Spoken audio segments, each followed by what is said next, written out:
আমাদের জেলা কমিটির তরফ থেকে আপনাদের যারা মহিলারা রয়েছেন তাদেরকে বস্ত্র বিতরণ করার জন্য একটা শুভ উদ্যোগ নিয়েছে।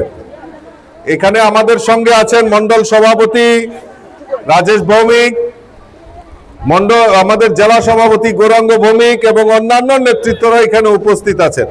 আর বিশেষ করে আমার মা দুর্গারা এখানে উপস্থিত আছেন। আমি সকলকে শারদীয়া দুর্গাপূজার অনেক অনেক শুভেচ্ছা। আমাকে বললাম যে অনেকক্ষণ হয়েছে আপনারা, আমি 2 মিনিট বক্তব্য রাখার জন্য ওনারা বলেছেন। আমি 2 মিনিট বা 5 মিনিট ম্যাক্সিমাম, এর বেশি যন্ত্রণা দিতাম না আপনারা।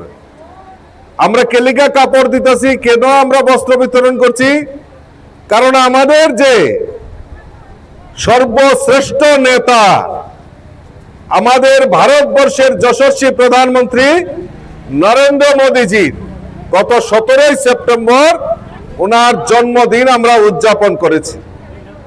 উনি কি বলেছেন যে এই আমার যে জন্মদিন, সেই জন্মদিনটাকে সামনে রেখে সেবাহী সংগঠন অর্থাৎ ভারতীয় জনতা পার্টির সমস্ত কার্যকর্তা এই মানুষের জন্য করা, সমাজের জন্য করা, রাষ্ট্রের জন্য করা, এটা আমাদের অঙ্গীকার। তাই এই দুর্গা পূজাকে সামনে রেখে আমরা যারা দুস্থ পরিবার, আমাদের যারা মায়েরা রয়েছেন তাদের জন্য আমরা ভারতীয় জনতা পার্টি খয়ারপুর মন্ডল এবং মজলিশপুর মন্ডল কিছু বস্ত্রের ব্যবস্থা করা হয়েছে। যারা দুস্থ পরিবার তাদেরকে এই বস্ত্র হাতে তুলে দেওয়ার জন্য একটু ছোট্ট হাসি আমাদের এই মা দুর্গাদের মুখে ফুটানোর জন্য এই উদ্যোগ গ্রহণ করা হয়েছে। মোদিজি 17 তারিখে আমাদেরকে উপহার দিয়েছেন। কি বলেছেন? মোদিজি এদিন ভাষণও দিয়েছেন, সুস্থ নারী সুস্থ পরিবার, সুস্থ নারী সশক্ত পরিবার। অর্থাৎ আমাদের মেয়েরা, আমরা অবাক হয়ে যাই যে দেশের প্রধানমন্ত্রী এইভাবে চিন্তা ভাবনা করেন আমাদের মায়েদের কথা।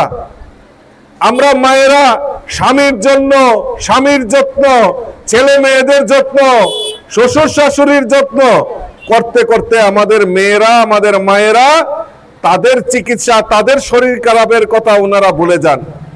মোদিজি বলেছেন যতক্ষণ পর্যন্ত আমাদের নারীরা সুস্থ না থাকবে তাহলে পরিবারে কোনোদিনও সুস্থ থাকতে পারবে না। তার জন্য গত 17 সেপ্টেম্বর থেকে 2রা অক্টোবর পর্যন্ত সমস্ত মহিলাদের বিনা পয়সায় চিকিৎসা, তাদের হেলথ ক্যাম্প, তাদের শরীরের চিকিৎসা, কোনো রোগ আছে কিনা, আর যদি রোগ নির্ণয় হয় তাহলে মোদিজি বলেছেন সমস্ত ভারতবর্ষের কোষাগার উনি এই মায়েদের জন্য খরচ করবেন। এটা আমাদের কাছে পরম প্রাপ্তি।